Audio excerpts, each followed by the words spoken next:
The first violated for greed. Censorship on social media.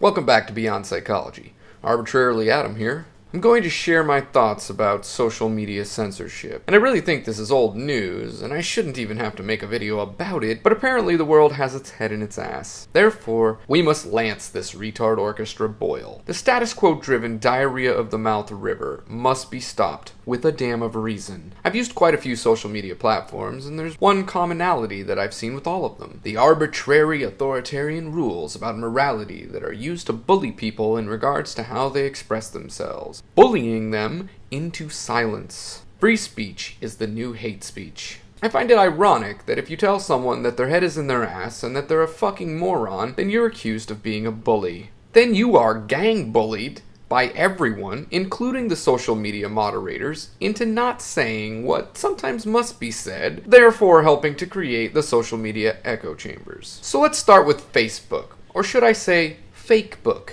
I used this platform for a few months to reconnect to some family and friends I had not spoken to in years. I wish I hadn't. Not only does FakeBook try to bully you into only speaking in a certain way and only sharing what they want you to share, they will also discourage you from making friends with anyone that you don't know in your real life. I tried to add someone from another country, and I got some message from FakeBook saying, "We'd appreciate it if you only added your direct friends and family. Do you know this person in your real life?" What the fuck is that? Is FakeBook nothing more than an NSA or FBI profiling tool at this point? Yeah, you never go full tinfoil hat, but if you don't at least have the materials to make one, and are ready to do so, then you're cognitively biased and grossly unprepared. You better know that it is indeed possible. Another thing I find disturbing is that anything you share on FakeBook, you can have complete control over who sees it, who can comment on it, and just delete certain responses that you don't like. That is giving an individual person the ability to violate another person's First Amendment right to freedom of expression. Warning, tangent rant incoming. I don't care if you're going to say that Facebook has the right to run their platform however they see fit. I say they don't. Nor does any other social media platform that is an American company. If the corporation is in America, then they are obligated to protect the constitutional rights of our country. The internet, and especially social media platforms, are the modern-day equivalents of a public library or a public street. What did our soldiers die for again? The American way of life?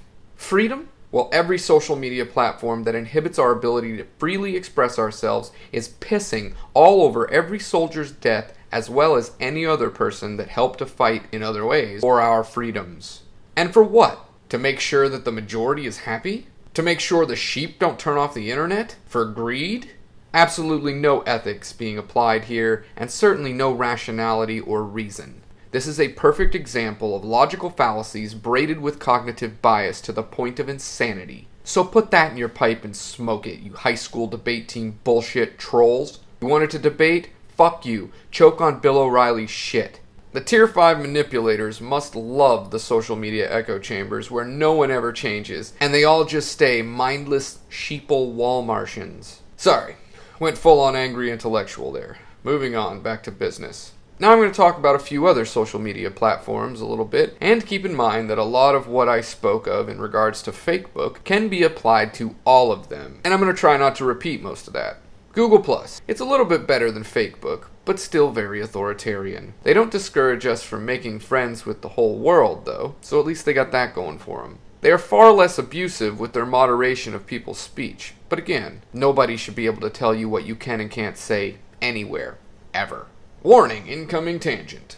Today, if you try to speak freely and honestly on any street corner in America, chances are you're either going to get punched in the face, arrested for disturbing the peace, inciting a riot, loitering, or protesting without a permit. So if we don't have the right to speak freely on social media platforms, then the only place left for free speech is a small dark closet with the door closed. Yeah, you're free to say whatever you want as long as nobody hears you. Maybe we should change the name of Google Plus to Gaggle minus. Something I say all the time is that if we make enough things a crime, then eventually everyone becomes a criminal. With the state of things at that point, the Tier 5 manipulators have all they need to bully or extort anyone into being exactly what they want them to be, or worse, justifying physically abusing them. Those are real crimes, which are far worse than mere words that made someone feel uncomfortable. The punishment does not fit the crime, and keep in mind that there was no actual crime at all. The social media corporations are bullying us into being a marketable product. If we don't conform, then the social media moderators go all Iron Curtain mouth on us. Again, enough arbitrary rules, and everyone becomes a rule breaker. And since you can't unanimously enforce it across the board, it just becomes a weapon against the most successful dissenters. They think they're making an example out of people like me through abusive authoritarianism. Again, ad nauseum, the whack-a-mole strategy doesn't fucking work. The whack-a-mole strategy is a band-aid, not a cure. Now for YouTube, or should I say, screw YouTube, or F-uTube. It's certainly not our tube. They have basically enslaved all content producers and viewers. This is just another example of slavery through manipulation and coercion. Now given, they have started to share some of their ad revenue that they are making. But let's be realistic here. They're giving us peanuts in comparison to the Scrooge McDuck pools of money that they are swimming in and the golden yachts that they float around in while wiping their asses with $100 bills. They take full advantage of the talents of the poor people that can't afford to run their own website. They are kind of like copyright barons. They just wait around for the cream to come up to the surface so they can scoop it off the top. Watch my previous video called Digital Libraries of Alexandria and the Fires of Copyright Infringement Law for a few more detailed thoughts on that subject. Even with all this abusiveness, they still dare to tell us what we can and can't say or how we can say it. They can arbitrarily label us a bully and remove our video just because someone got butthurt. Shout out to UnDOOM. Feel your pain, guy. I'm sure I will suffer the same fate in the near future. So who's the real bully here? I would say the content producer whose material is getting banned is the one being bullied by YouTube moderators. Bullied into becoming that marketable product that is complacent with all of the sheepish morality. If you can't show your Jesus freak grandmother, then it's not legal on F-uTube. Now, thankfully, there are so many of us that say, fuck you, I won't do what you tell me, and I'm going to produce whatever the fuck I want, that they just can't stop us all. But as the channel becomes popular, and gets reported enough times, the moderators eventually investigate it and shut it down. So they let a YouTube content producer get extremely pot committed before they waste years of that person's life by censoring them. This allows the very successful dissenter to draw in a crowd and be of great value to increasing the overall traffic of YouTube in general, and then they never have to pay the person what their material's worth because they never got a chance to get big. There will always be another new content producer to go through this broken assembly line, so let's just crumple up this successful, honest dissenter and throw him in the trash so that we can make room to abuse the next unaware aspiring content producers. Now, does their prohibition of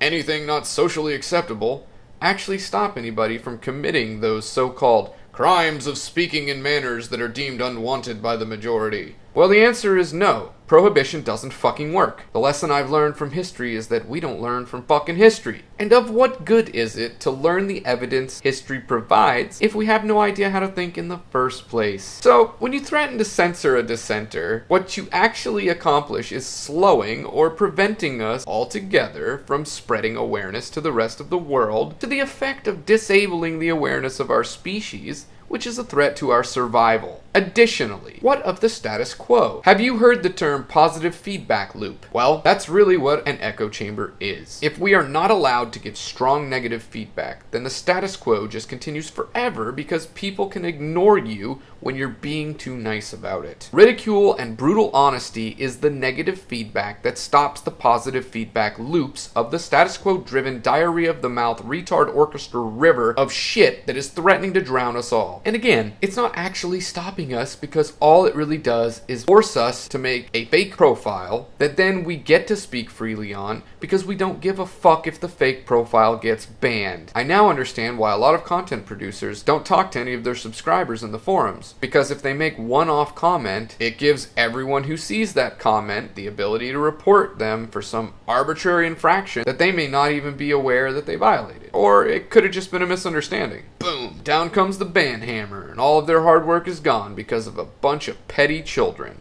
So really in the long run, screw YouTube is hurting their business with all of this authoritarian, club-wielding Neanderthal, wrath of God mentality bullshit they're trying to pull on all of us. They need to realize that they are providing a service for us. They work for us, not the other way around. Another thing to think about. If you choose to get on the internet and communicate with the entire world, like choose to watch videos on YouTube and choose to comment on those videos, you do know that sometimes you're going to be exposed to thoughts that you didn't want to know about, and people are going to tell you things as well as insult you even though you don't like it, right? No matter what rules the world tries to put in place, these things are going to happen. So grow the fuck up, you mamby-pamby, thin-skinned panty waste. If you can't take it, well, look up in the top right where there's this red box with a little black X in it. Click it.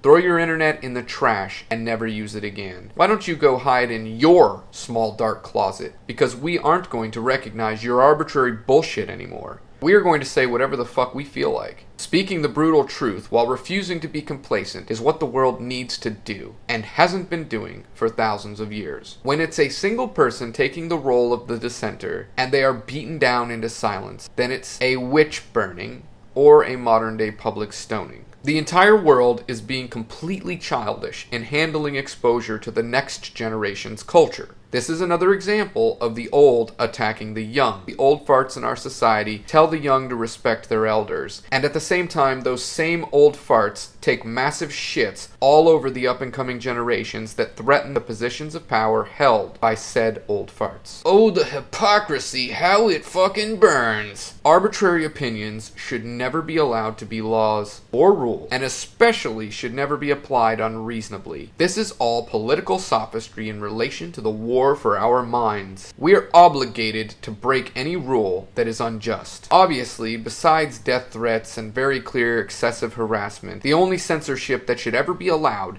is the ability to mute someone. Again, there's no rule that says you have to read people's comments or watch their productions. If you choose to do this, you must accept some of the responsibility. You can't expect the world to constantly cater to you. I have answers as to how to build a social media platform that addresses every issue that social media has, but I will save that for a video on my World Sculpting Geopolitical channel. Thank you for joining the Thought Revolution. Speaking of the Thought Revolution, a reminder, I made another channel called Thought Revolution. That's going to be very short videos with fairly complex ideas, and you'll be able to show it to your grandmother. And obviously those of you with a thick skin know where the real shit resides. Alright, have a good one, fellow brain cells of the universe, or wherever the fuck we are.